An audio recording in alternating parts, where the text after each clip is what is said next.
ஆராதனை வேலைக்கான நன்றி செலுத்துகிறேன். ஏனென்றால் இந்த ஆராதனையில் கூட நம்மளோடு பேசியிருக்கிறார். அவர் உன்னதத்திலிருந்து இறங்கி பூமியிலே வந்து மனிதர்களுக்கு அவர் பரிமாறினார். அப்பங்களை எடுத்து அதை பிட்டு அப்படியாய் மனிதர்களுக்கு போதுமட்டும் திருப்தியாய் அவர்களை அனுப்பினார். ஆமாம் வந்தவர்களே, இந்த வேளையிலும் கூட தேவனுடைய வார்த்தை நமக்கு வருகிறது. அதை நமக்காகவே அதை எடுத்துக்கொள்வோம். அவருடைய அன்பு பெரியது, அவருடைய இரக்கங்கள் பெரியது. இப்படியா சில வார்த்தைகளுக்காக நாம் கடந்து போவோம். தேவன் கடந்த நாட்களில் சாக் பிரதர் மூலியமாகவும் பரிசுத்தம் பிரதர் மூலியமாகவும் பேசின வார்த்தைகள் தான். நான் இப்போ ஒரு புதுசாக ஒரு வார்த்தைகளை கொண்டுகிட்டு வரவில்லை. நாம் கேட்ட வார்த்தைகளே மறுபடியும் இப்போ நம்ம தியானிக்க போகிறோம். மார்க் எழுதின சுவிசேஷம் 10வது அதிகாரம் 36 நம்ம வாசிப்போம். அவர் அவர்களை நோக்கி, நான் உங்களுக்கு என்ன செய்ய வேண்டும் என்று விரும்புகிறீர்கள் என்று கேட்டார். அதற்கு அவர்கள், உமது மகிமையிலே எங்களில் ஒருவன் உமது வலது பாரிசத்திலும் ஒருவன் உமது இடது பாரிசத்திலும் உட்கார்ந்திருக்கும்படி எங்களுக்கு அருள் செய்ய வேண்டும் என்றார்கள். இயேசு அவர்களை நோக்கி, நீங்கள் கேட்டுக்கொள்கிறது இன்னது என்று உங்களுக்கே தெரியவில்லை. நான் குடிக்கும் பாத்திரத்தில் நீங்கள் குடிக்கவும் நான் பெறும் ஸ்நானத்தை நீங்கள் பெறவும் உங்களால் கூடுமா என்றார். அதற்கு அவர்கள் கூடும் என்றார்கள். இயேசு அவர்களை நோக்கி, நான் குடிக்கும் பாத்திரத்தில் நீங்கள் குடிப்பீர்கள், நான் பெறும் ஸ்நானத்தை நீங்களும் பெறுவீர்கள். ஆனாலும் என் வலது பாரிசத்திலும் என் இடது பாரிசத்திலும் உட்கார்ந்திருக்கும்படி எவர்களுக்கு ஆயத்தம் பண்ணப்பட்டிருக்கிறதோ அவர்களுக்கே அல்லாமல் மற்றொருவனுக்கும் அதை அருளுவது என் காரியமல்ல என்றார். மற்ற 10 பேரும் அதை கேட்டு யாக்கோபின் மேலும் யோவானின் மேலும் எரிச்சலானார்கள். போதும். இங்கே 2 சீசர்கள் தனியாய் ஆண்டவரிடத்தில் ஒரு விண்ணப்பம் பண்ணுகிறார்கள். அது ஏனென்றால் உன்னுடைய வலது பாரிசத்திலும் உன்னுடைய இடது பாரிசத்திலும் நாங்கள் இருக்க வேண்டும் என்று சொல்லி. அப்பொழுது ஆண்டவர் என்ன சொல்லிவிட்டார், அது என்னுடைய காரியம் அல்ல, அது பிதாவினுடைய காரியம் என்று சொல்லி அவர்கள் இங்கே கேட்கிறார். இயேசு அவர்களை நோக்கி, நீங்கள் கேட்டுக்கொள்ளுகிறது என்னதென்று உங்களுக்கு தெரியவில்லை. நான் குடிக்கும் பாத்திரத்தில் நீங்கள் குடிக்கவும் நான் பெரும் ஸ்தானத்தை நீங்களும் பெறவும் உங்களால் கூடுமா அப்படின்னு கேட்கிறார். இங்கே சீசர்கள் எடுத்து கேட்கிறார், நான் குடிக்கக்கூடிய பாத்திரத்தில் நீங்கள் குடிக்க முடியுமா? நான் பெரும் ஸ்தானத்தை நீங்களும் பெற முடியுமா அப்படின்னு. இந்த வார்த்தையை நான் ரொம்ப நாளாய் அந்த பரலோக ராஜ்யத்தினுடைய மேன்மையை அந்த இடத்தை தான் குறிக்கிறது. இந்த சீசர்களும் அதனால தான் ஆசைப்பட்டு அந்த இடத்தை கேட்கிறார்கள் என்று நினைத்திருந்தேன். அப்படியல்ல, அவர் அப்படியல்ல இந்த வார்த்தைகளை கொடுக்கும் பொழுது. அப்புறம் அதுக்கடுத்து என்ன சொல்கிறார்கள், அதற்கு அவர்கள் கூடும் என்றார்கள். அவருடைய விசுவாசத்தை அறிக்கை செய்கிறார்கள். இயேசு அவர்களை நோக்கி, நான் குடிக்கும் பாத்திரத்தில் நீங்கள் குடிப்பீர்கள், நான் பெரும் ஸ்தானத்தையும் நீங்களும் பெறுவீர்கள். அந்த ஸ்தானத்தை குறித்து நாம் இந்த நாளிலே தியானிக்க போகிறோம். லூக்கா எழுதின சுவிசேஷம் 12வது அதிகாரம் 49-50. பூமியின் மேல் அக்கினியை போட வந்தேன், அது இப்பொழுதே பற்றி எரிய வேண்டும் என்று விரும்புகிறேன். ஆகிலும் நான் முழுக வேண்டிய ஒரு ஸ்நானம் உண்டு, அது முடியும் அளவும் எவ்வளவோ நெருக்கப்படுகிறேன். போதும். பூமியிலே அக்கினியை போட வந்தேன், அது இப்பொழுது பற்றி எரிய வேண்டும் என்று விரும்புகிறேன். ஆகிலும் நான் மூழ்க வேண்டிய ஒரு ஸ்நானம் உண்டு, அது முடியும் அளவும் நான் நெருக்கப்படுகிறேன். ஏசாண்டவர் இந்த பூமியிலே நம்மளுடைய பாவத்துக்காக அவர் மரித்தார். அவர் சும்மா மரிக்கவில்லை, அவர் நெருக்கப்பட்டிருந்தார், அவர் ஒருக்கப்பட்டிருந்தார். அந்த ஸ்தானத்தை தான் இயேசு அங்கே குறிப்பிடுகிறார். சீசர்களும் அந்த வழியில தான் போனார்கள். லூக்கா எழுதின சுவிசேஷம் 22வது அதிகாரம் 22:41 நம்ம வாசிப்போம். அவர்களை விட்டு கல்லறி தூரம் அப்புறம் போய் முழங்கால் படியிட்டு, பிதாவே, உமக்கு சித்தமானால் இந்த பாத்திரம் என்னை விட்டு நீங்கும்படி செய்யும். ஆயினும் என்னுடைய சித்தத்தின்படி அல்ல, உம்முடைய சித்தத்தின்படி ஆக கடவது என்று ஜெபம் பண்ணினார். அப்பொழுது வானத்திலிருந்து ஒரு தூதன் தோன்றி அவரை பலப்படுத்தினான். அவர் மிகவும் வியாகுலப்பட்டு அதிக ஊக்கத்தோட ஜெபம் பண்ணினார். அவருடைய வேர்வை இரத்தத்தின் பெருந்துளிகளாய் தரையிலே விழுந்தது. அவர் சொல்றார், நான் மிகவும் வியாகுலப்பட்டு அதிக ஊக்கத்தோடு ஜெபம் பண்ணினார். அவருடைய வேர்வையின் இரத்தத்தின் பெருந்துளிகள் தரையிலே விழுந்தது. அதான் அவருடைய ஸ்தானம். அவருடைய ஸ்தானம் என்ன? அங்கே உன்னதத்தில் போய் இருந்து அப்படி உலாவி குட்டி இருக்கிறதில்லை. வியாழக்கிழமை பரிசுத்தம் பேசினார்கள் நம்ம ஒரு நெருக்கமான வழியிலே. இந்த ஸ்தானத்தை தான் அங்கே தேவன் குறிப்பிடுகிறார். அங்கே குறிப்பிடும்போது அவர் சொல்லுகிறார் 43, அப்பொழுது வானத்திலிருந்து ஒரு தூதன் தோன்றி அவரை பலப்படுத்தினார். ஆமாம் அந்தவர்களே, நாம் எப்பொழுதெல்லாம் ஊக்கத்தோடு நம்ம ஜெபமிடுறோமோ, எப்பொழுதெல்லாம் தேவனை நம்ம சார்ந்து கொள்கிறோமோ, அப்பொழுது நம்ம பரிசுத்த ஆவியானவர் நம்மளை தேற்றுகிறார், நம்மளை உற்சாகப்படுத்துகிறார். எப்பொழுது பாருங்க, இன்னைக்கு நம்ம பாட்டு படித்தா இயேசு போதும்னு சொல்லி எப்பொழுது நம்ம இருதயத்தில் இருக்கிறது? அது கரைந்திருக்கிறதா? இயேசு மட்டும் நமக்கு போதுமா?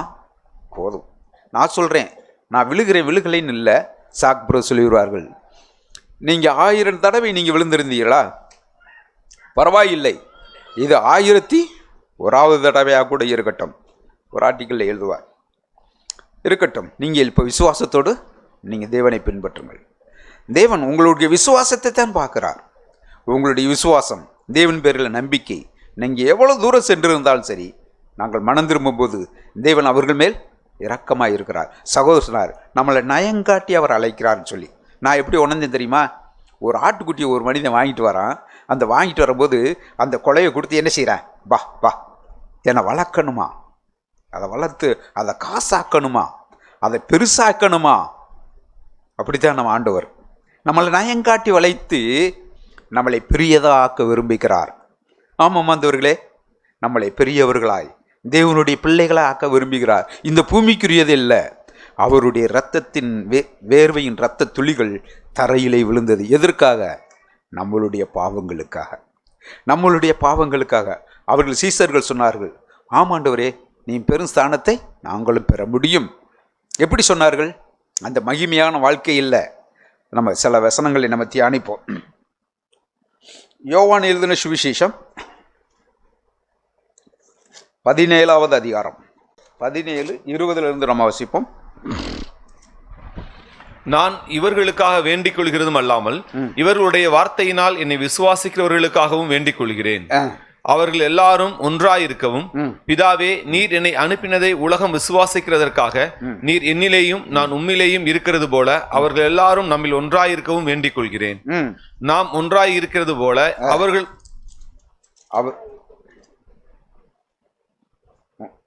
வாசிங்க. நாம் ஒன்றாயிருக்கிறது போல அவர்களும் ஒன்றாயிருக்கும்படி நீர் எனக்கு தந்த மகிமையை நான் அவர்களுக்கு கொடுத்தேன். ஒருமைப்பாட்டில் அவர்கள் தேறினவர்களாய் இருக்கும்படிக்கும் என்னை நீர் அனுப்பினதையும் நீர் என்னில் அன்பாய் இருக்கிறது போல அவர்களிலும் அன்பாய் இருக்கிறதையும் உலகம் அறியும்படிக்கும் நான் அவர்களிலும் நீர் என்னிலும் இருக்கும்படி வேண்டிக் கொள்கிறேன். இங்கே பிதாவை நோக்கி அங்கே வேண்டிக் கொள்கிறார். ஏன் தெரியுமா?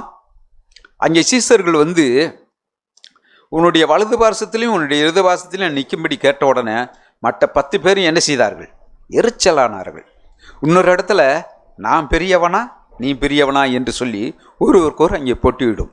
அதுக்காகத்தான் பிதாவினிடத்தில் என்ன செய்கிறார்? வேண்டிக் கொள்கிறார். ஆமாம் வந்தவர்களே, நாம் ஒன்றாய் இருக்கும்படி.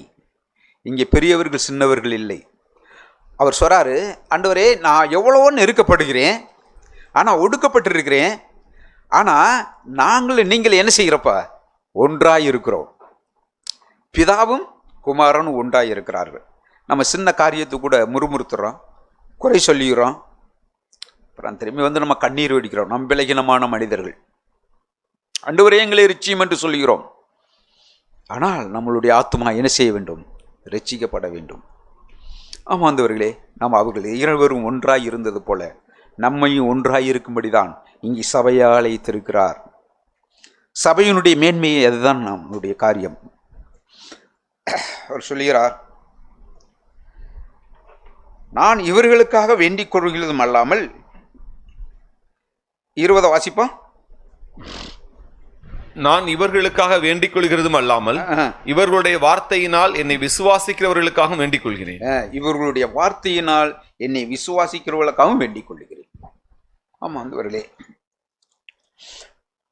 2 தீமோத்தி 2வது அதிகாரம் 12வது வசனத்தை வாசிப்போம். அவரோடு கூட பாடுகளை சகித்தோமானால் அவரோடே கூட ஆளுகையும் செய்வோம். நாம் அவரை மறுதலித்தால் அவரும் நம்மை மறுதலிப்பார். போதும். அவர் என்ன சொல்கிறேன்னு கேட்டா, அவரோடு கூட பாடுகளை சகித்தோமானால் அவரோடு கூட ஆளுகையும் செய்வோம் தான் சீசர்களுக்கு அங்கே கொடுத்தார். அவரோடு பாடுகளை நாம் படும்பொழுது, நம்மளுடைய துன்பங்களை படும் பொழுது, நம்ம வீழ்ச்சியிலே அங்கே ஒரு நொறுங்குதல் வரும். ஆண்டவரே எங்களை எரிச்சு ஒரு வீழ்ச்சியிலே, ஒரு தோல்வியில, இப்போ யாரை பார்க்குறோம்? இப்போ நான் தோற்று போயிட்டேன், இப்போ நான் கோவப்பட்டுட்டேன், இப்போ நான் எரிச்சல் அடைஞ்சிட்டேன். இப்போ தேவனை நோக்கி பார்க்குறோமா? நான் செய்ததெல்லாம் சரி என்று நம்ம பார்க்குறோமா? இல்லை, நாம் தேவனை பார்க்க வேண்டும். அப்பொழுது அங்கே ஒரு நொறுங்குதலை கொடுப்பார். அப்பொழுது நம்மளை ஆண்டவரே நான் ஒரு பாவி என்று சொல்ல முடியும். அப்பொழுதுதான் இங்கே சபையில் வந்து இல்லை, நான் ஒரு பாவி என்று சொல்லி ஜெபம் பண்ணுவதில்லை, தனிப்பட்ட விதத்திலே நான் ஒரு பாவி, நான் ஒரு விழுந்து கிடக்கிற ஒரு பாவி என்று சொல்ல வேண்டும். அப்பொழுது நமக்காக தேவன் என்ன செய்கிறார்? அவர் வேண்டுதல் செய்கிறார். நம்ம ஒன்றாக இருக்கும்படி அவர் வேண்டுதல் செய்கிறார். அப்படியா அதே வழியிலே தான் பேதுரும் யோவானும் அங்கே பின்பற்றி போனார்கள். அப்போஸ்தலர் பணி 12வது அதிகாரம் 4 இருந்து நம்ம வாசிப்போம். அவனை சிறைபிடித்து சிறைச்சாலையில் வைத்து பஸ்கா பண்டிகைக்கு பின்பு ஜனங்களுக்கு முன்பாக அவனை வெளியே கொண்டு வரலாம் என்று எண்ணி அவனை காக்கும்படி வகுப்புக்கு 4 போர் சேவகராக ஏற்படுத்திய 4 வகுப்புகளின் வசமாக ஒப்புவித்தான். அப்படியே பேதுரு சிறைச்சாலையிலே காக்கப்பட்டிருக்கையில் சபையார் அவனுக்காக தேவனை நோக்கி ஊக்கத்தோட ஜெபம் பண்ணினார்கள். ஏரோது அவனை வெளியே கொண்டு வரும்படி குறித்திருந்த நாளுக்கு முந்தின நாள் ராத்திரியிலே பேதுரு 2 சங்கிலிகளினாலே கட்டப்பட்டு 2 சேவகர் நடுவே நித்திரை பண்ணி கொண்டிருந்தான். காவற்காரரும் கதவுக்கு முன்னிருந்து சிறைச்சாலையை காத்து கொண்டிருந்தார்கள். அப்பொழுது கர்த்தருடைய தூதன் அங்கே வந்து நின்றான். அறையிலே வெளிச்சம் பிரகாசித்தது. போதும்.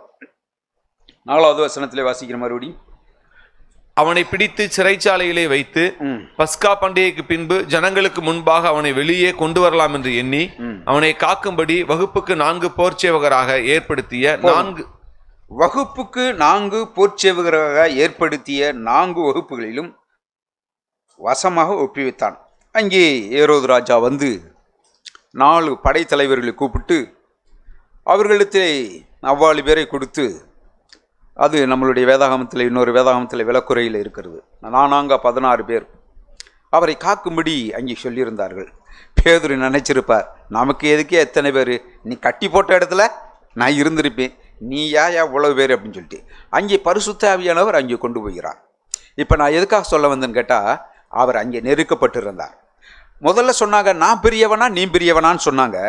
இப்போ பேதுரு என்ன செய்கிறான்னு கேட்டால், அங்கே சங்கிலியினால் கட்டப்பட்டிருந்தார். இதுக்கு தான் ஆண்டவராக இயேசு கிறிஸ்து நமக்காக வேண்டுதல் செய்தார். இவர்கள் ஒன்றாயிருக்கும்படி என்று சொல்லி அங்கே வேண்டுதல் செய்கிறார்கள். அங்கே யோவானை குறித்தும் நாம் ஒரு காரியத்தை வாசித்துட்டு வருவோம். வெளிப்படுத்தின சுவிசேஷம் 1வது அதிகாரம் 9 வாசிப்போம். உங்கள் சகோதரனும் இயேசு கிறிஸ்துவின் நிமித்தம் வருகிற உபத்திரவத்திற்கும் அவருடைய ராஜ்யத்திற்கும் அவருடைய பொறுமைக்கும் உங்கள் உடன் பங்காளனுமாய் இருக்கிற யோவானாகிய நான் தேவ வசனத்தின் நிமித்தமும் இயேசு கிறிஸ்துவை பற்றிய சாட்சிய நிமித்தமும் பத்மு என்னும் தீவிலே இருந்தேன். பத்மு என்னும் தீவிலே இருந்தாராம். அவர் என்கிட்ட கடத்தப்பட்டார். அவர் சரித்திரங்களில் என்ன சொல்லப்பட்டுன்னு கேட்டால், யோவான் ஸ்தானனை கொண்டு போய் என்ன கொப்பரையிலே போட்டார்களாம். அவருக்கு ஒரு சேதம் வரலையா, இவனை நம்ம கொல்ல முடியாது என்று சொல்லிட்டு ஒரு தீவிலை கொண்டு போய் கடத்தி விட்டார்கள். ஆளில்லாத தீவிலை, உணவில்லாத தீவிலை. கடந்த நாட்களில் கூட நம்ம கேட்டோம், பிரகாசம் பிரதர், காட்டுக்குள்ளே எத்தனையோ பழம் இருக்கியா, பறித்து சாப்பிடலாம் என்று சொல்லி. அப்படித்தான் அவரும் பறித்து சாப்பிட்டு இருந்திருப்பார். அவர் என்ன சொல்லுகிறார்னு கேட்டால், வருகிற உபத்திரத்து நிமித்தம் அவருடைய ராஜ்யத்துக்கும் அவருடைய பொறுமைக்கும் உங்கள் உடன் பங்காளியுமாய் இருக்கின்றார். எதுக்கு? உபத்திரத்துக்கு உடன் பங்காளியா. நம்ம சொல்லுவோம், இவர் தான் என்னுடைய பங்காளி, உடன் பங்காளி என்று சொல்லி நம்ம ஊரில் பெருமை பாராட்டுவோம். ஆனால் இங்கே என்ன சொல்கிறான்னு கேட்டால், அந்த உபத்திரத்துக்கு உடன் பங்காளியுமாய் இருக்கின்ற யோவானாகிய நான் தேவ வசனத்து நிமித்தமும் இயேசு கிறிஸ்துவை பற்றிய சாட்சி நிமித்தமும், இயேசுவை பற்றி சாட்சி சொன்னது நிமித்தமும், இயேசுவை பற்றி அங்கே சுவிசேஷம் அறிவித்தது நிமித்தமும் பத்மு என்னும் தீவிலேயே நான் இருந்தேன். தொடர்ச்சியாக நம்ம வாசிப்போம். கர்த்தருடைய நாளில் ஆவிக்குள்ளானேன். அப்பொழுது எனக்கு பின்னாலே எக்கால சத்தம் போன்ற பெரிதான ஒரு சத்தத்தை கேட்டேன். பெரிதான ஒரு சத்தம். வாசிப்போம். அது நான் அல்பாவும் ஒமேகாவும் முந்தினவரும் பிந்தினவருமாய் இருக்கிறேன். நீ காண்கிறதை ஒரு புஸ்தகத்தில் எழுதி ஆசியாவில் இருக்கிற எபேசு, ஸ்மிர்னா, பெர்கமு, தியத்தீரா, சர்தை, பிலதெல்பியா, லவோதிகேயா என்னும் பட்டணங்களில் உள்ள 7 சபைகளுக்கும் அனுப்பு என்று விளம்பினது. அப்பொழுது என்னுடனே பேசின சத்தத்தை பார்க்க திரும்பின போது 7 பொன் குத்து விளக்குகளையும் அந்த 7 குத்து விளக்குகளின் மத்தியிலே நிலையங்கி தரித்து மார்பருகே பொற்கச்சை கட்டியிருந்த மனுஷகுமாரனுக்கு ஒப்பானவரையும் கண்டேன். போதும். அது 7 குத்து விளக்கின் மத்தியில் நிலையங்கி தரித்த மார்பேக பொற்கச்சையை கட்டியிருந்த மனுஷகுமாரனுக்கு ஒப்பாக கண்டேன். அப்படின்னா அது மேலங்கி, மேலாடை. நான் வச்சிருக்கிற வேதாகமத்தில் அங்கே விளக்குறையில் இருக்கும். அப்படி அங்கே போட்டுவிட்டிருக்கிறது. அங்கே நிலையங்கினா ஒரு மேலாடையை பொற்றி அங்கே மனுஷகுமாரனுக்கு ஒப்பா இருக்கிறவரை கண்டேன். அவருடைய சிரசின் மயிர் வெண்பச்சையைப் போலவும் உறைந்த மலையைப் போலவும் வெண்மையாய் இருந்தது. அவருடைய கண்கள் அக்கினி ஜுவாலையாய் போல் இருந்தது. அக்கினி ஜுவாலையாய் போல் இருந்தது. எப்படி ஒரு தரிசனத்தை காண்கிறார் பாருங்கள். எப்படி ஒரு உபத்திரியத்திலே, ஒரு நிந்தையிலே, ஒரு அவமானத்திலே தேவனை எப்படி சார்ந்து கொள்கிறார்கள். இந்தனுடைய பாத்திரத்தில் தான் பானம் பண்ணும்படி இயேசு இந்த பூமிக்கு வந்தார். அவர் சீசர்கள் வந்தும் அதை அப்படியே விசுவாசித்தார்கள். நம்மளுடைய வாழ்க்கையிலே அந்த வழியிலே நம்ம போக விரும்புகிறோமா? அந்த வாழ்க்கையில் ஓடிக்கொண்டு இருக்கிறார்கள். ஏசாண்டவர் ஓடின வழியில் தான் அப்போஸ்தலர்களும் ஓடிக்கொண்டு இருக்கிறார்கள். நம்மளுடைய மூத்த சகோதரர்களும் ஓடிக்கொண்டு இருக்கிறார்கள். அந்த வழியிலே நாம் போக விரும்புகிறோமா? நான் இப்படி யோசித்தேன், சகோதரர்லாம் ஓடிக்கொண்டு இருக்கட்டும், நான் முட்டிக்கால போட்டனால என்ன செஞ்சிடறேன், தவந்தாவது போயிடணும் ஆண்டவரே, எப்படியாவது போயிடணும். அப்போ என்னுடைய உண்மைத்தன்மை, நான் தேவனை சார்ந்து கொள்ளுவது, நான் விளம்பொழுதெல்லாம் எந்திரிப்பது, தேவனே சார்ந்து கொள்வது, தேவனுக்கு ஒரு நன்றியுள்ள இருதயமாய் இருப்பது, தேவனுக்கு ஒரு நன்றியுள்ள இருதயமாய். எத்தனை பேர் இன்னைக்கு நன்றி இல்லாமல் போய் விடுகிறார்கள். இந்தவர்களே, ஒரு சகோதரன் ஊருக்கு ஒரு பிரச்சனையை மூட்டி விட்டார். அப்படி மூட்டி விட்டுட்டு இங்கே என்னுடைய ரூமுக்கு வந்திருந்தார். அவரை நான் சுவிசேஷம் சொல்லி, ஆண்டவரை சார்ந்து கொள், உனக்கு தேவன் ஒரு நன்மையான காரியங்களை செய்வார் என்று சொன்னேன். அப்பொழுது செல்வராஜ் பிரதர் பஸ் ஸ்டாண்டில் பார்த்து அவருக்காக வந்து ஜெபம் பண்ணி அவருடைய தலையின் மேல் கை வைத்து அவர் ஜெபம் பண்ணார். அந்த காரியம் சுக்குநூறாய் தேவன் ஆக்கி விட்டார். எப்படி? ஊருக்கு இருந்த பிரச்சனையை அவர்கள் தேவன் ஜெபம் பண்ணும்போது அவருடைய பிரச்சனை சுக்குநூறு ஆக்கி விட்டார். அவர் தேவனை விசுவாசித்தார், மனம் திரும்பிறான், ஞானஸ்தானம் எடுத்தார். இப்போ நன்றி இல்லாத இறுதியமாக போய்விட்டார். எவ்வளவு துரோகம்! ஆனால் சீசர்கள் அங்கே அறிக்கையிட்டார்கள், நீ பெரும் ஸ்தானத்தை நான் பெறுவேன், நீங்கள் குடிக்கிற பாத்திரத்தில் நாங்கள் குடிப்பேன் என்று சொன்னார்கள். அதை கடைசி வரையிலும் அங்கே பத்துமை என்ற தீவிலே இங்கே கடத்தப்படும் பொழுதும் அவர்களை வாழால் அருவுண்டு போகும் பொழுதும் எல்லா சீசர்களும் இரத்தச்சாட்சியாக மரித்தார்கள். எத்தனையோ பேர் இன்னைக்கு மிஷனரிகள் மரித்து கொண்டு இருக்கிறார்கள். ஆம், சீனாவிலே வாலிப லண்டனிலிருந்து போய் அங்கே ஊழிய செய்தவர்களை அந்த நாட்டுக்காரர்கள் கேவலமாய் நடத்தி உடல்நிலை சரியில்லாத நிலைமையிலும் கூட மறுபடியும் போய் அங்கே லண்டனில் அவருடைய உடல்நிலையை மருத்துவத்தில் பார்த்து திரும்பி வந்த ஜனங்களிடத்திலேயே வந்து அவர்கள் இங்கே ஊழிய செய்தார்கள். ஏன் தெரியுமா? அவர்களுடைய பாத்திரத்தில் பானம் அன்படி. ஆமாம், நம்ம ஒரிஷாவில் கூட அந்த தேவ மனிதரையும் அவருடைய பிள்ளைகளையும் இறந்தவர்கள், அவருடைய மனைவியும் அவருடைய மகளும் இன்னைக்கு ஊழிய செய்து கொண்டு இருக்கிறார்கள். அவர்கள் சொல்லியிருப்பார்கள், ஆமாண்டவரே, நீ பெருஸ்தானத்தை நாம் பெறவும் நீங்கள் குடிக்கிற பாத்திரத்தில் நாங்களும் குடிப்போம் என்று சொல்லி இந்த பூமியிலே அவர்கள் இருந்து விட்டார்கள். அன்பார்ந்தவர்களே, அவர்கள் இருந்து விட்டார்கள். ஏன்னு கேட்டால் நன்றியோடு. நான் ஒரு டைம் அப்படி கேட்டேன், பிரதர் அந்த பையன் என்னாச்சு அப்படி என்று கேட்டேன். ரொம்ப நாளைக்கு முன்னாடி அப்படி கேட்கும்போது அவர் சொன்னார், அவர் ஊருக்கெல்லாம் வரார், ஆனால் நம்ம வீட்டுக்கு வருவதில்லை. ஒரு நாள் நெகேமியா அவன் ஃபோன் பண்ணதுக்கு, அண்ணே நான் நெகேமியா பேசுகிறேன், நெகேமியானா யார் என்று கேட்டாராம். இவர் ஃபோனை வைத்து விட்டார். அது என்னுடைய உள்ளத்தை பாதித்து கொண்டிருந்தது. அவர் எப்படி நபராயிருந்தார் என்பதை உங்களிடத்தில் நான் சாட்சியாக சொல்லுகிறேன். அவர் ஒரு பாத்துரும்பிலே ஒரு துணிப்பையில் 2 துணியை வைத்துக்கொண்டு அவர் இருந்து ஒரு சின்ன குழந்தையாய் படித்து கொண்டு இருக்கும்போது சிவங்கள் அதான் சுற்று போய் அவர்களை பார்த்து என்னடா இப்படி இருக்கிறாய் என்று சொல்லி அவர்களை தன் பிள்ளைகளாய் வளர்த்து அவர்களை சபையில் கொண்டாந்து விட்டார்கள். நான் அப்பொழுது நினைச்சேன், இவர்களுக்கு இன்னொரு ஆண் பிள்ளை கொடுத்திருக்கிறார் என்று சொல்லி நான் மகிழ்ச்சியோடு இருந்தேன். பரிசுத்தம் பிரதர் இங்கே அறிவித்தார்கள், இந்த பையனுக்கு தகப்பன் இல்லை, தாயும் மனநிலை பாதிக்கப்பட்டவர்கள், இவரை உங்களால் இயன்ற மட்டும் நீங்கள் உதவி செய்யுங்கள் என்று சொல்லி இங்கே அறிவித்தார்கள். அப்பொழுது நம்மளுடைய சகோதரர்கள் இயலாமையில் கூட அந்த நபருக்கு உதவி செய்தார்கள். ஆனால் அவர் இன்றைக்கு வந்து நெகேமியானா யார் என்று சொல்லிவிட்டார். அவன் நன்றி இல்லாதவனாய் போய்விட்டார் அந்த நபர். நான் சொல்லி இதுதாங்க ஒரு மிஷனரி ஊழியம். நான் அப்பவே நினைச்சேன் இதுதான் ஒரு மிஷனரி ஊழியம் சொல்லிட்டு. நம்மளிடத்துலையும் எத்தனையோ மிஷனரி நம்ம மூப்பர்களை வைத்திருக்கிறார். உங்களுக்கு தெரியுமா? வந்து எங்கள் வீட்டில் பாருங்க, நீங்கள் சொல்லாதீங்க, தயவு செய்து சொல்லாதீங்க. என்னுடைய பிழையை நான் திருத்துகிறேன். யார் தன் பிழையை திருத்துவான் என்று சொல்லி உணர்வான். சங்கீதக்காரன் சொல்கிறான், யார் தன் பிழையை உணர்வான். நம்மளுடைய பிழையை உணர்வோம். ஆண்டவரே நான் மனம் திரும்புவேன் என்று சொல்லுவோம். ஆண்டவர் நமக்கு உதவி செய்வார், நமக்கு உதவி செய்வார். நன்றி இல்லாமல் போய்விட வேண்டாம். அதனால தான் இங்கே சொல்லுகிறார், லூக்கா எழுதின சுவிசேஷம், அங்கே 10 பேர் வந்து சோகமாகிறார்கள். ஒருவர் மட்டும் வந்து அங்கே நன்றி சொல்லுகிறார். லூக்கா எழுதின சுவிசேஷம் 17வது அதிகாரம் 15 நம்ம வாசிப்போம். அவர்களில் ஒருவன் தன் ஆரோக்கியமானதை கண்டு திரும்பி வந்து உரத்த சத்தத்தோட தேவனை மகிமைப்படுத்தி அவருடைய பாதத்தருகே முகங்குப்புற விழுந்து அவருக்கு ஸ்தோத்திரம் செலுத்தினான். போதும். 10 பேர் சுத்தமானார்கள். இப்ப நம்ம சொல்லுவான், ஆண்டவரே இந்த ஒருவன் திரும்பி வந்தான் இல்லையா, அவனா இருந்துரட்டும் சொல்லுவோம். அவனா இருந்துரட்டும். 10 பேர் அங்கே சுகமானார்கள். அவன் வந்து செய்கிறான், அவர்கள் ஒருவன் ஆரோக்கியமானதை கண்டு தன் சுகமானதை கண்டு உரத்த சத்தத்தோடு தேவனை மகிமைப்படுத்தினான். தேவனுக்கு அங்கே நன்றி சொல்லியிருக்கிறான்.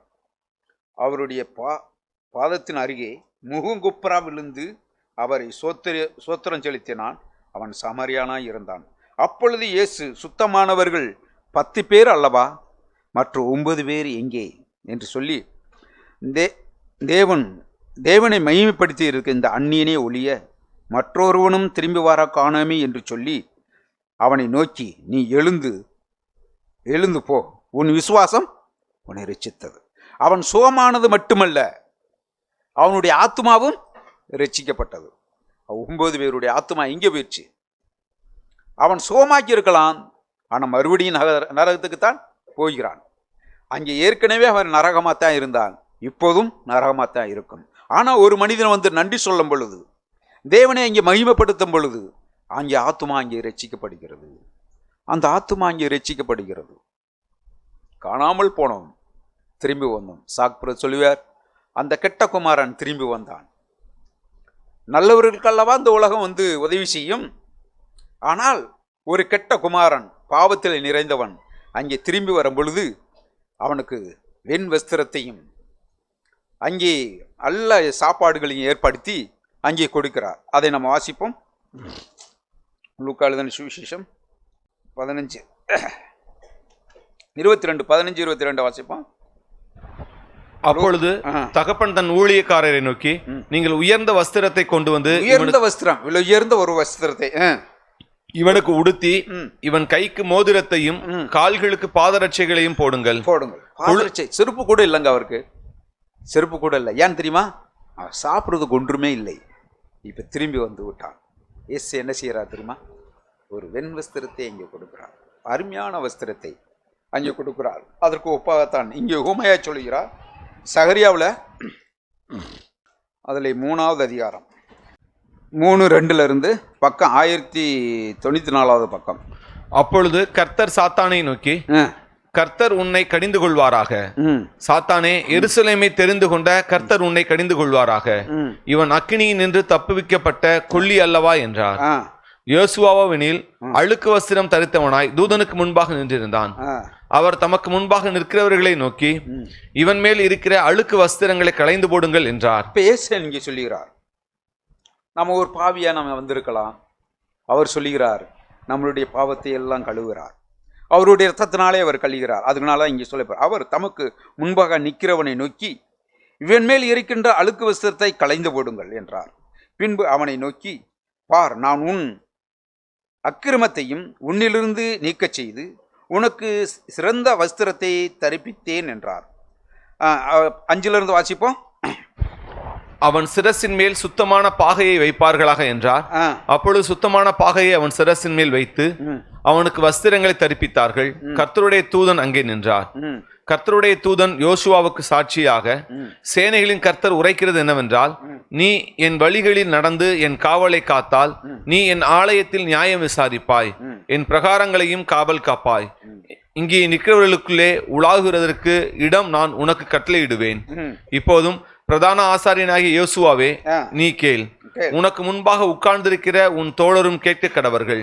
இவர்கள் அடையாளமாய் இருக்கிற புருஷர். இதோ கிளை எண்ணப்பட்டவராகிய என் தாசனை நான் வரப்பண்ணுவேன். இதோ நான் யோசுவாவுக்கு முன்பாக வைத்த கல், இந்த ஒரே கல்லின் மேல் 7 கண்களும் வைக்கப்பட்டிருக்கிறது. இதோ நான் அதன் சித்திர வேலையை நிறைவேற்றி. போதும்.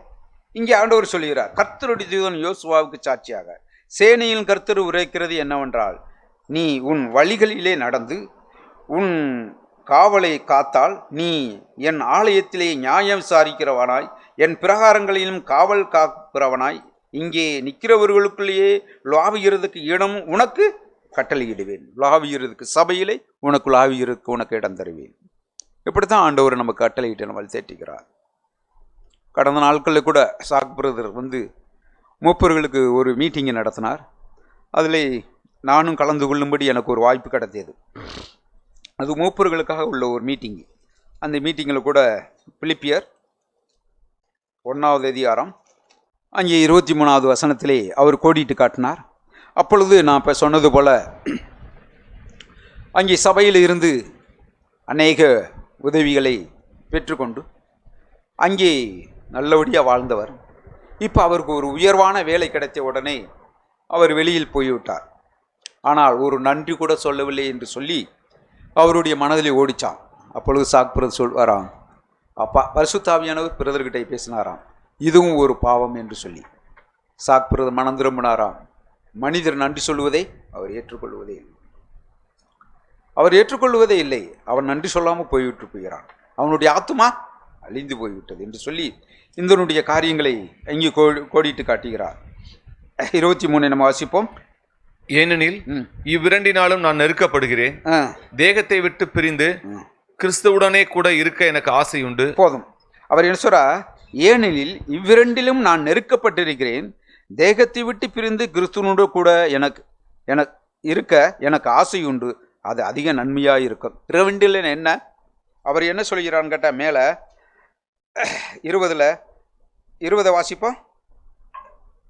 21 கிறிஸ்து எனக்கு ஜீவன், சாவு எனக்கு ஆதாயம். பாருங்க, அவர் சொல்றாரு, கிறிஸ்து எனக்கு ஜீவன், சாவு எனக்கு ஆதாயம். உலகத்தில் சொல்லுவாங்கல்ல, ஒரு யானை இறந்துச்சுன்னா இருந்தாலும் 1000 பொண்ணு, உயிர் இறந்தாலும் 1000 பொண்ணு. அதே மாதிரி தான் இங்கே பவுலும் நான் செத்தாலும் இங்கே போகிறேன், பரலோகத்துக்கு போகிறேன், இருந்தாலும் உங்களோட நான் இருக்க போகிறேன்னு சொல்லிட்டு அவர் என்ன சொல்கிறான்னு கேட்டால், எனக்கு நான் தேவனோட போகிறதுக்கு எனக்கு அதிக ஆசை உண்டு, நான் உங்களோட இருக்கிறது உங்களுக்கு நன்மையாக இருக்கும், நான் உயிரோடு இருக்கிறது உங்களுக்கு நன்மையாக இருக்கும் நேற்று சொல்லிட்டு சாக்கு பிறகு சொல்லுவார். நம்ம மரணத்தை நம்ம நோக்கிக்கிறோம். நம்ம வயதான உடனே நம்ம ஏதாவது காரியங்கள் வந்த உடனே மூத்த சோழர்களுக்கு பேசினக்கூடிய காரியங்கள் நம்ம மரணத்தை நம்ம கேட்குறோம். அப்படி இல்லை, நம்ம உயிரோடு வச்சிருக்கிறது நாம் ஜனங்களுக்கு அது நன்மையாக இருக்கும். அப்படித்தான் நம்மளுடைய மூத்த சோழர்களை நம்மளை வைத்திருக்கிறார். எதற்காக கேட்டால், நம்மளை நடத்துவதற்காக, ஆவிக்குரிய வாழ்க்கையில் நடத்துவதற்காக, அந்த நித்திய ஜீவனில் நம்மளை நடத்துவதற்காக. அவர் சொல்லுகிறார், இவரெண்டில் நான் போராடுகிறேன். இவரில் நான் அங்கே போகிறதுக்கும் எனக்கு ஆசை உண்டு, இங்கே இருக்கிறதுக்கும் உங்களுக்கெல்லாம் நன்மை, நான் இருந்தால் உங்களுக்கு நன்மை என்று சொல்லுகிறார். அந்த நன்றியோடு இருப்போம். ஒருவர் சகோதரர்கள் ஒருவருக்கு நன்றியுள்ள இருதயமாக இருப்போம். அப்பொழுது நம்முடைய ஆத்துமா ரட்சிக்கப்படும். தேவன் கொடுத்த வார்த்தைக்காக நன்றி செலுத்துகிறேன். நானும் மனம் திரும்பிவிட குணப்பட்டு விட எனக்கு தேவன் உதவிச்சுவார் என்று என் நம்பிக்கையை அறிக்கையிடுகிறேன். ஆமென். தேவன் தந்த வார்த்தைக்காக நன்றி செலுத்துகிறேன். வெளிப்படுத்தின விசேஷம்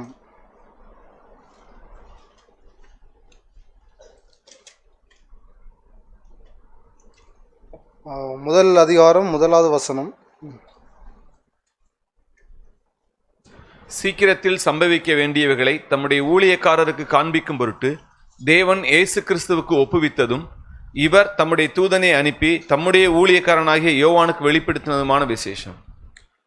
இந்த இடத்துல யோவான், அப்போஸ்தலனாகிய யோவான், இந்த யோவான் தான் வந்து இயேசு கிறிஸ்துவை கேட்குறார், நான் எதில் இருக்கும்படி நான் வலது வருஷத்தில் ஒரு ஆளும் அண்ணன் தம்பிக்கு. இந்த யோவான் தான் கேட்குறார். இப்போ இவருக்கு ஏறத்தாழ 90 வயசுக்கு மேலே ஆயிடுச்சு.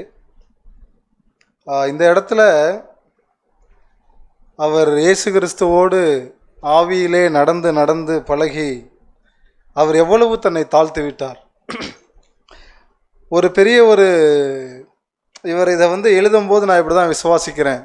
இந்த வார்த்தை எழுதும் பொழுது அவர் அந்த தரிசனங்களை எல்லாம் பெரும் முன்பு எழுதவில்லை. தரிசனங்களை பெற்ற பின் தான் எழுதுகிறார். ஆகிலும் ஒரு பெரிய தரிசனம், விசேஷித்த தரிசனம், இந்த புத்தகங்கள்லேயே இல்லாத ஒரு விசேஷித்த, வேத புத்தகங்களில் பல தீர்க்கதரிசிகளுக்கு இல்லாத ஒரு விசேஷித்த தரிசனத்தை தேவன் கொடுத்திருக்கிறார். அது யாருக்கு தெரியும் அப்படின்னா யோவானுக்கு தெரியும். ஆகிலும் தன்னுடைய இருதயத்திலே அங்கே இருந்த ஆவி, நான் முதன்மையாக இருக்க வேண்டும் என்ற ஆவி லேசாக கூட கிடையாது. அந்த ஒரு தாழ்மை, ஆங்கில வேதாகம், ஒருவேளை நம்மளுக்கு இந்த ஊழியக்காரன் சொல்கிற வார்த்தை நம்மளுடைய கிறிஸ்தவ வட்டாரத்திலே நம்ம கேட்டு கேட்டு அந்த வார்த்தைக்கு ஏதோ ஒரு மதிப்பு இருக்கிறது போல் நமக்கு தெரியும். ஆனால் இது பைபிளில் என்ன சொல்லப்பட்டிருக்குன்னா, அவர் சொல்லும் பொழுது நான் விலைக்கிரயமாய் விற்கப்பட்ட அடிமை அப்படின்னு எழுதுகிறார். அவர் யார் அப்படின்னா, நான் விலைக்கிரயமாய் விற்கப்பட்ட அடிமை. பான் சர்வன்னா அதுதான் அர்த்தம். அதை தாண்டி நம்ம பாஷையில் கொத்தடிமைன்னு கூட சொல்லலாம். அவர் அப்படிப்பட்ட ஒரு ஆவியில் தான் இதை எழுதுகிறார். ஆனால் இதே யோவான் எப்படி இருந்தார் அப்படின்னா, கொஞ்ச காலங்களுக்கு முன்பு, ஒரு 30-40 வருஷங்களுக்கு முன்பு, நான் பெரியவனாக இருக்க வேண்டும். ஒருவேளை நமக்கு அந்த எண்ணம் இருக்கலாம். அவர் அதையும் தாண்டி என்னன்னா, தேவனுக்கு வேலைக்காரன் அதோட உடலை அவ்வளவு அந்த வயசில் சொல்கிறாரு, நான் உங்களுடைய சகோதரன். அதுதான் 9ஆம் வசனத்தில் பிரதர் வாசிச்சாங்க, நான் உங்கள் சகோதரன். பிரியமானவர்கள், இந்த வார்த்தை எப்போ சொல்ல முடியும் அப்படின்னா, அந்த இயேசு கிறிஸ்து சொன்ன அந்த அநேக அந்த பாத்திரங்கள், அந்த அந்த அந்த ஸ்நானம், இயேசு கிறிஸ்து அந்த ஸ்நானம், அந்த நெருக்கப்படுகிறேன் அப்படின்னு பிரதர் வாசித்தாங்க. ஒரு ஆங்கில மொழிபெயர்ப்பில் எப்படி இருக்கு அப்படின்னா, நான் அந்த நாளுக்காக நான் ஆவலோடு இருக்கிறேன். எந்த நாளுக்காக? நான் அடிக்கப்பட போகிற நாளுக்காக, நான் அசிங்கப்படுத்தப்பட போகிற நாளுக்காக, நான் அரை நிர்வாணமாய் நான் தொங்க போகிற நாளுக்காக, தேவனுடைய திட்டத்தை நிறைவேற்றும்படி நான் ஏக்கமாக இருக்கிறேன் அப்படின்னு ஒரு மொழிபெயர்ப்பில் இருக்கு. இந்த ஏக்கம் இந்த யோவானையும் மற்ற சீசர்களையும், இப்போ பார்த்தீங்கன்னா இவங்க கேட்டவர்கள், எரிச்சல் அடைந்த சீசர்களில் ஒருத்தர் யார் அப்படின்னா பேதுரு. அவர் எப்படி மரித்தார் நம்ம அனைவருக்கு அது தெரியும். அவர் மரிக்கும் பொழுது ஒவ்வொரு தேவனுடைய மனுஷனும், ஒவ்வொரு சீசனும் தன்னை எவ்வளவாய் தாழ்த்தி விட்டார்கள். அந்த பானத்தை குடித்து குடித்து குடித்து பழகி இயேசு கிறிஸ்துவை போல தாழ்த்த அவர்கள் பழகி கொண்டார்கள். அந்த பானம், பிரதர் சொன்னது போல, அந்த பானம் என்ன பானம்? நாம் பிறரால் அவமதிக்கப்படுகிற அந்த பானம், பிறரால் அசட்டை பண்ணப்படுகிற பானம். இயேசு கிறிஸ்துக்கு அப்படிதான் நடந்தது. ஒரு இடத்துல பவுல் இப்படி சொல்லுகிறார். பவுல் சொல்லும் பொழுது, நான் அந்த இடத்தை காண்பிக்க விரும்பவில்லை, பவுல் சொல்லுகிறார், நான் எங்கே போனாலும் எங்கே பார்த்தாலும் என்னை அடிக்கிறாங்க அப்படின்னு சொல்கிற மாதிரி ஒரு ஸ்டேட்மெண்ட் சொல்கிறார். ஆண்டவர் எனக்கு எப்படி காட்டுறாரு, நான் போகிற இடம் ஃபுல்லாக எனக்கு எதிர்ப்பு இருக்குது. எங்கேயாவது ஒரு இடத்துல ஊழியத்தை நான் ஸ்டார்ட் பண்ண போகிறேன்னா அங்கே 4 பேர் அடிக்கிறான், அங்கே ஒருத்தன் இடம் கொடுத்தான்னா இன்னொருத்தன் வந்து என்ன பண்ணுறான், ஊரை விட்டு துரத்துறான். பிரியமானவர்கள், அந்த சூழ்நிலையில் இன்னும் நம்மளுக்கு அந்த வசனம் தெரியும், அது துடைத்து போடுகிற அழுக்கை போல எண்ணப்படுகிறோம். அந்த தாழ்மை இயேசு கிறிஸ்து, அதுதான் இயேசு கிறிஸ்து அந்த பானம் பண்ணின அந்த பானம். இயேசு கிறிஸ்து வந்து ஏளனமாய் சிரிக்கும் பொழுது, கேலி செய்யும் பொழுது, இந்த யோவான் இதே இயேசு கிறிஸ்துவை எப்படி பார்த்தார் சிலுவையிலே? அதாவது ஒரு கைகால் ஆளாத ஒரு மனுஷனை போல இயேசு கிறிஸ்துவை பார்த்தார். ஆனால் இப்பொழுது எப்படி பார்க்கிறார்? அவருடைய அந்த உண்மையான மேன்மையை, மகிமையை பார்க்கிறார். பார்க்கும் பொழுது தன்னை இன்னும் அற்பமும் நீசனுமாக எண்ணுகிறார்.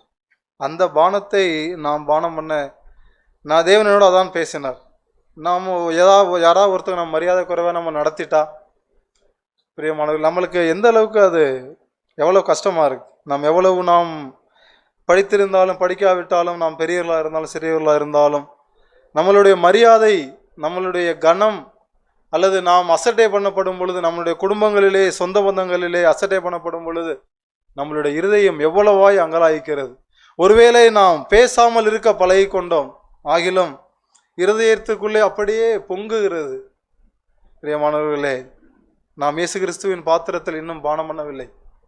ஆண்டவர் அந்த சீஷர்கள் அந்த நேரத்திலே பானம் பண்ணவில்லை.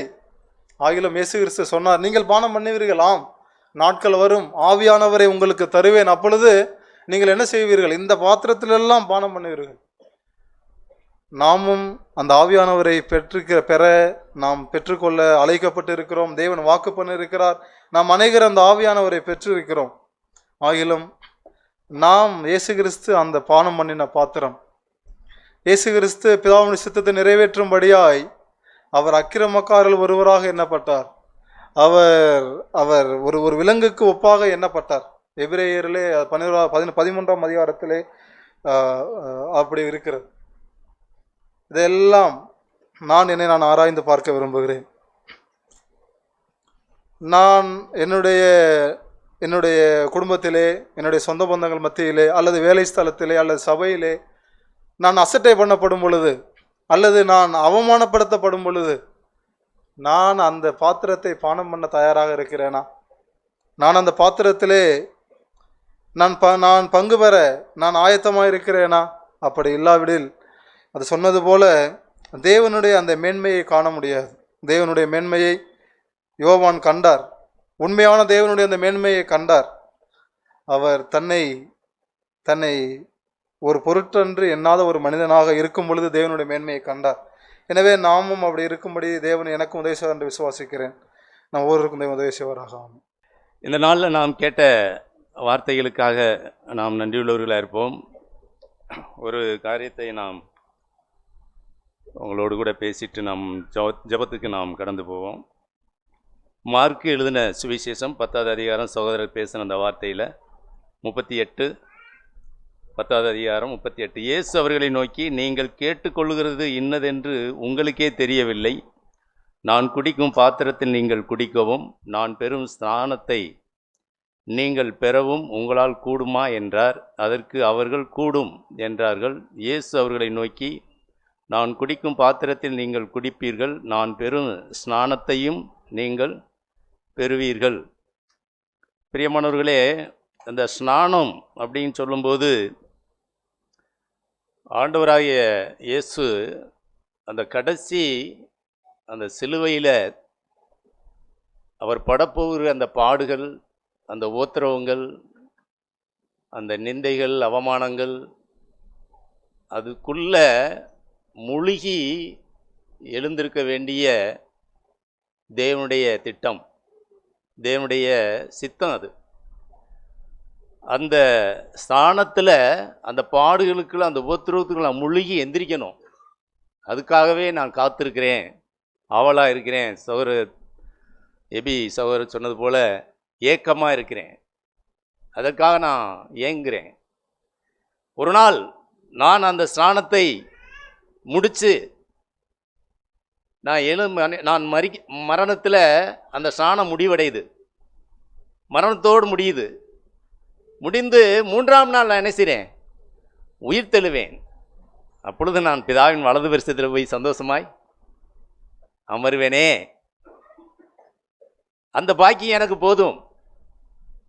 அதுதான் ஆண்டவராகிய இயேசுடைய இருதயத்தில் இருந்தது. அந்த ஸ்நானம், அந்த காரியம் அவருக்கு சிறு வயதிலிருந்தே இருந்தது. சிறு வயதிலிருந்தே, குழந்தைய பிறக்கும் பொழுதே அந்த குழந்தையை கொல்லுவதற்கு திட்டம் போட்டார்கள். ஏன்? மரியாள் வயிற்றில் இருக்கும் பொழுதே யோசேப்போடு கூட யோசேப்பு சந்தேகப்பட்டு தள்ளிவிட மனதாக இருந்து, அங்கிருந்தே அவர் பாடுகளை, நிந்தைகளை, அவமானங்களை அதில் அப்படியே அனுபவத்துக்குள்ளே கடந்து வந்துக்கிட்டே இருந்தார். முழுகிக்கிட்டே இருந்தார். கடைசியாய் கல்வாரி சிலுவையில் அந்த ஸ்நானம் முழுகி குளிச்சு எந்திரிச்சிட்டார் அந்த மரணத்தில். பிரியமானவர்களே, கிறிஸ்துவ வாழ்க்கை என்பது, நான் அடிக்கடி சொல்லுவேன், கைவீசம்மா கைவீசு, கடைக்கு போகிறேன் கைவீசு அல்ல. சும்மா வந்தோம், ஏதோ ஆண்டவருடைய வார்த்தையை 4 வார்த்தையை கேட்டோம் போனோம்னு அல்ல. ஏதோ ஆண்டவர் எனக்கு அதை செய்வார், இதை செய்வார், அதை தருவார், இதை தருவார் அல்ல. தருவார், செய்வார், அதெல்லாம் நடக்கும். ஆனால் தேவனுடைய பிள்ளைகள், தேவ பக்தியாய் நடக்க மனதாய் இருக்கிறவர்கள் துன்பப்பட வேண்டியது அவசியம். நீங்கள் விசுவாசிக்கிறதற்கு மாத்திரம் அல்ல, பாடுபடவும் உங்களுக்கு அருளப்பட்டிருக்கிறது. பாடுபடவும் நாம் அழைக்கப்பட்டிருக்கிறோம். தேவன் நல்லவர், வல்லவர். தேவன் எனக்கு உதவி செய்தார், எனக்கு அற்புதங்களை செய்தார். இன்னைக்கு ஒரு சாரார் உலகத்தில் அப்படித்தான் ஜனங்கள்கிட்ட அப்படியே திருப்பி கொண்டு போயிட்டே இருக்கிறாங்க. அவர்களுக்கு பாடுகள், கஷ்டம்லாம் கிடையாதுன்றாங்க. பிரசங்கம் அப்படித்தான் வார்த்தைகள் வருது. போன வாரம் பிரதர் பேசின அற்புதமான அருமையான வார்த்தை, அந்த பவுல், அந்த தேவ மனுஷனுடைய வாழ்க்கையில் என்ன பாடுகள், என்ன அவமானங்கள், என்ன நிந்தைகள். அந்த வார்த்தை போன வாரம் கேட்டுக்கிட்டு இருக்கையில் நான் அப்படி தான் யோசித்தேன். ஆண்டவர் ஒரு இடத்துல சொல்லுவார் பாருங்களேன், அதாவது என்னை விசுவாசிக்கிறவன் என்னிலும் பெரிதான காரியங்களை செய்வான். என்னை விசுவாசிக்கிறவன் என்னிலும் பெரிதான காரியங்களை செய்வான். ஆண்டவராக இயேசு சாட்டேடி எத்தனை தடவை வாங்கினாரு? 39 ஒரு தடவை. ஆனால் பவுல் எத்தனை தடவை வாங்கினாராம்? 5 தடவை. போன வாரம் நம்ம கேட்டோமா இல்லையா? எனிலும் பெரிதான பாடுகள், என்னைய விட நீங்கள் பெரிதான பாடுகளுக்குள்ள உங்களுக்குள்ள நீங்கள் கடந்து போவீங்கன்னு அந்த பவுல் அதுக்கு சாட்சியாக இருக்கார். பெரிதான காரியம் என்னை விசுவாசிக்கிறோம், என்னிலும் பெரிதானம்னா பெரிய அற்புதம் செய்கிறது, அடையாளம் செய்கிறது, செத்தவனை உயிரோடு இருக்கும் மலையில் தள்ளி விடுறது, அல்லது குருடருக்கு என்னென்னமோ அந்த அற்புதங்கள் அல்ல பெரிதான காரியம். தேவனுடைய பார்வையில் அது எது பெரிது? என் நாமத்து நிமித்தம் எவன் துன்பங்களை பாடுகளையும் சகிக்கிறானோ அதுவே தேவனுடைய பார்வையில் பெரிது. விசுவாசத்தை காத்து கொள்ளுதல் அந்த சூழ்நிலையில். இப்போ காரியத்துக்கு வருவோம். நம்ம வீட்டில் மனைவி, பிள்ளைகள், பக்கத்து வீட்டில் லேசாக ஒரு வார்த்தையை விட்டுட்டா நம்முடைய இருதயத்தில் எவ்வளோ கொந்தளிப்பு வருது, எவ்வளோ அகங்காரம். நம்மை மதிக்கலைன்னா, நம்மை அற்பமாக எண்ணிட்டாங்கன்னு சொன்னால் நம்ம அதை சகிக்க முடியலைங்க. சகித்து கொள்ள பொறுமை இல்லை. பாடுகள், கஷ்டங்கள், இதெல்லாம் பாடுகள், கஷ்டங்கள் இல்லை, நம்மை உருவாக்குகிற காரியம். உபத்திரப்பட்டது நல்லது. நம்ம பாருங்கள், நம்ம வேலை செய்கிறோம் ஒரு கம்பெனிலேயோ அல்லது படிக்கிற இடத்துல, காலேஜ்லேயோ நம்ம வேலை செய்கிறோம். அங்கே நமக்கு விரோதமாக இங்கே சில ஆட்கள் எப்பவுமே இருப்பாங்க. ஒரு சிலரை தேவனே வச்சிருப்பார், அனுமதிப்பார். ஏன்? நம்மை உருவாக்க. சகலமும் நன்மைக்காகவே தேவன் அதை அனுமதிக்கிறார். சகலமும் நன்மைக்காக. நம்முடைய வாழ்க்கையில் நன்மை செய்யணும்னு தேவன் விரும்புகிறார். நம்ம கேட்குறோம் சில நேரங்களில், ஆண்டவரே நான் பொறுமையாக இருக்கணும், நான் தாழ்மையாக இருக்கணும், நான் மன்னிக்கணும், நான் நேசிக்கணும். வாப்பா, அங்கே ஆஃபீஸில் போய் நுழையில அங்கே 2 நபர் நமக்கு விரோதமாக சில காரியங்களை சொல்லுவார்கள், செய்வார்கள். செய்யக்கூடாததை செய்யும்படி, பேசக்கூடாத பேசும்படி, அல்லது பேசாததை பேசணும்னு சொல்லும்படி நமக்கு அங்கே சில ஆட்களை தேவன் அனுமதிப்பார். அப்போ நீ அன்பாக இருக்குன்னு சொன்னியே, இது இப்போ நீ என்ன செய்யலாம்? அன்பாக இருந்து அவனை நேசித்து விடு. நீ தானப்பா கேட்ட, நான் அன்பாக இருக்கணும், நான் மன்னிக்கணும், நான் தாழ்மையாக இருக்கணும், நான் பொறுமையாக இருக்கணும். நீ தானே கேட்ட பொறுமையாக இருக்கணும். இப்போ இந்த இடத்துல உனக்கு வாய்ப்பு தரேன், என்ன செய்ய நீ? இப்போ சகலமும் நன்மைக்காக பிரியமானவர்களே, அதை புரிஞ்சுக்கிட்டோம்னா, இந்த ஸ்நானத்தில் பானம் பண்ணுவது, இந்த பாத்திரத்தில் பானம் பண்ணுவது, இந்த ஸ்நானத்தில் குளிப்பது நமக்கு கடினமாகவே இருக்காது. தேவன் நன்மைக்கு. ரோமர் 8வது அதிகாரம், நம்ம தெரிஞ்ச வசனம் தான், நம்ம புதுசாக ஒன்றும் கேட்கறதில்ல. நம்மளை உருவாக்குறதுக்கு தேவன் வைத்திருக்கிற வழிகள், அது பாதைகள். 8வது அதிகாரம் 28. அன்றியும் அவருடைய தீர்மானத்தின்படி அழைக்கப்பட்டவர்களாய் தேவனிடத்தில் அன்பு கூறுகிறவர்களுக்கு சகலமும் நன்மைக்கு எதுவாக நடக்கிறது என்று அறிந்திருக்கிறோம். சகலமும் நன்மைக்கு. ஒருத்தன் நம்மளை திட்டுறானா அதில் ஒரு நன்மை.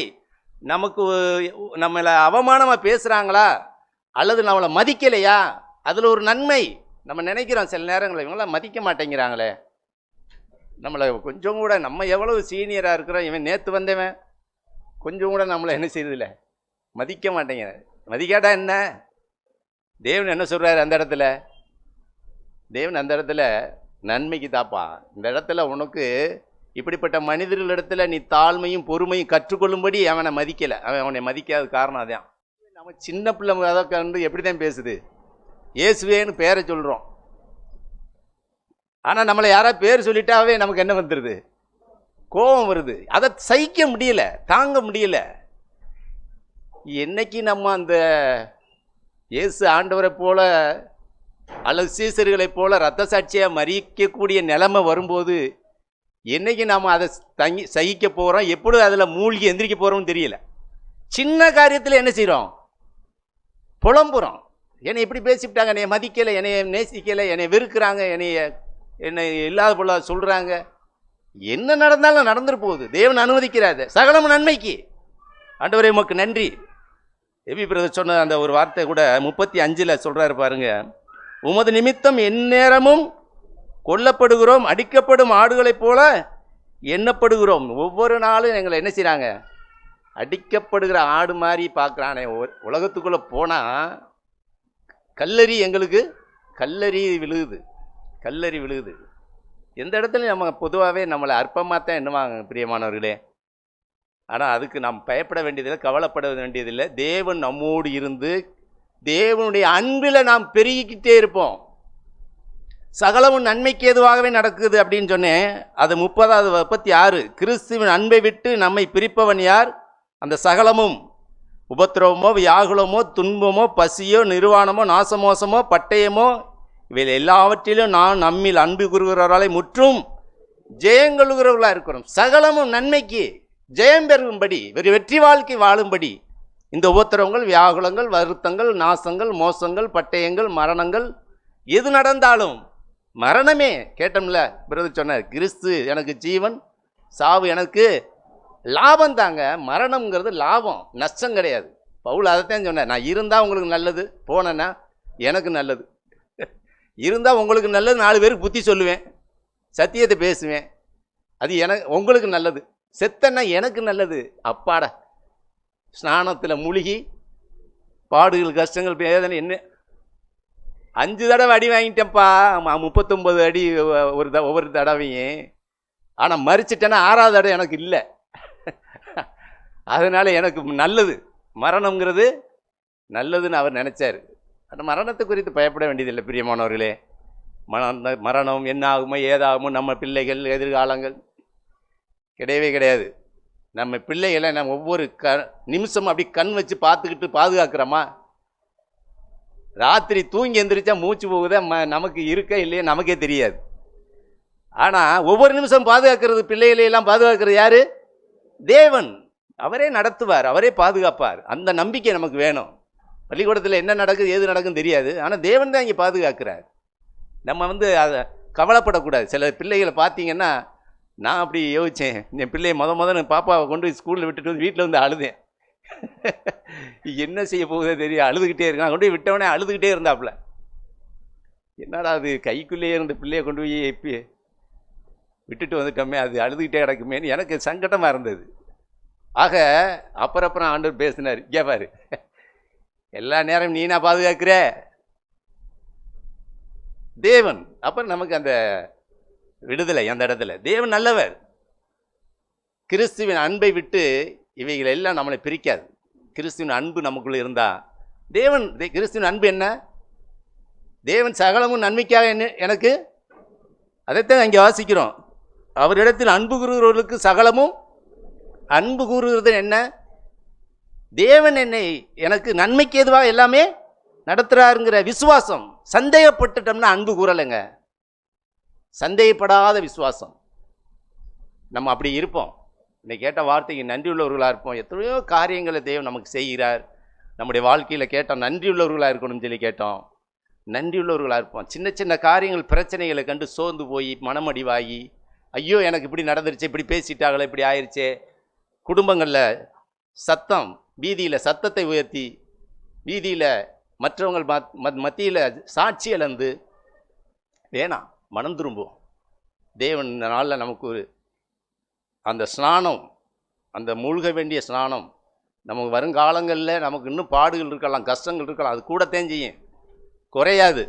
உலகத்தில் உங்களுக்கு உபத்திரவம் உண்டு தான். பாடுகள், கஷ்டங்கள், வியாதிகள், பிரச்சனைகள் எல்லாம் வரத்தான் செய்யும். மனிதர்கள் இன்னும் நமக்கு விரோதமாக எழும்பத்தான் செய்வாங்க. நிறையாத்தான் நடக்கும். நாம் சோர்ந்து போக வேண்டியதில்லை, பயப்பட வேண்டியதில்லை. திராணிக்கு மிஞ்சி தேவன் எதையும் அனுமதிக்க மாட்டார். உபத்திரப்பட்டது நல்லது, அதனால் உம்முடைய பிரமாணங்களை கற்றுக்கொண்டேன். அதாங்க சத்தியம். தாவீது சொல்கிறாரு அந்த இடத்துல, அந்த சங்கீதத்தில், நான் உபத்திரவப்படுவதற்கு முன்பாக வழி தப்பி நடந்தேன் அப்படின்றார். உபத்திரவப்படுவதற்கு முன்பாக வழி தப்பி நடந்தேன். ஆனால் உபத்திரவப்பட்டதுக்கு பின்னாடி தான் நான் தேவனுடைய வழியை கண்டுபிடிச்சேன். தேவனுக்கு ஒரு பிரியமான ஒரு மனுஷனாய் வாழ என்னை ஒப்பு கொடுத்தேன். உபத்திரவம் நம்மை பூரணப்படுத்துது. பாடுகள் நம்மளை தேவனுடைய சாயலை பெற்றுக்கொள்ளும்படி அது நம்மை நடத்துது. அதை சந்தோஷமாக ஏற்றுக்கொள்ளணும். ஆமென்.